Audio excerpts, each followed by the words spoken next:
Back at 7:43 now, as you might expect, this deadly attack in Boston is prompting increased security in cities across the country.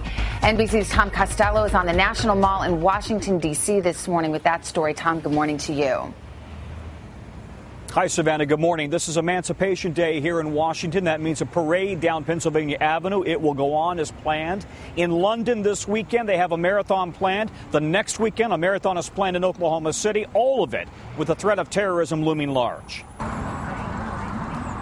In Washington, always viewed as a potential terrorist target, a show of force.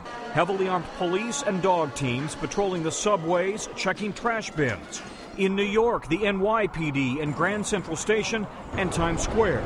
And across the country, the LAPD also out in force at the Dodgers game, Union Station, and LAX.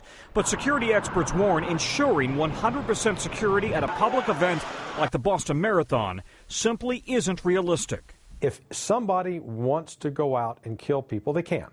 The question remains is, can they cause mass casualties and can they sustain an attack?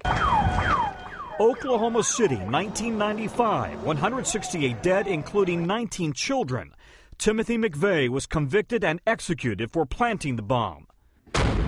The Atlanta Olympics, 1996, 2 dead, more than 100 wounded after a backpack holding pipe bombs exploded.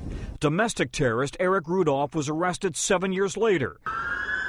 London, 2005, 52 dead, 700 wounded after coordinated suicide attacks on the underground and bus systems. Times Square, 2010, a car bomb failed to explode. Police later arrested a Pakistani American trying to board a flight to the Middle East.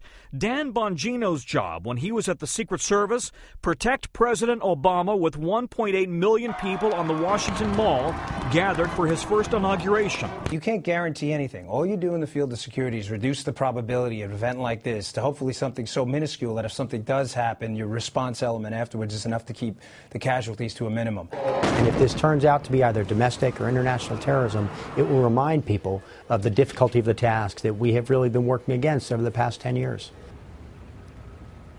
Yeah, security experts say that over the last 11 or 12 years, as we've gotten farther and farther away from 9/11, a lot of Americans have grown tired of being, in their view, hassled by the TSA, of all the heavy-handed security at sporting events, and yet this kind of a soft target at a marathon underscores the fact that these threats remain very real. Savannah? Indeed. Tom Costello in Washington for us this morning.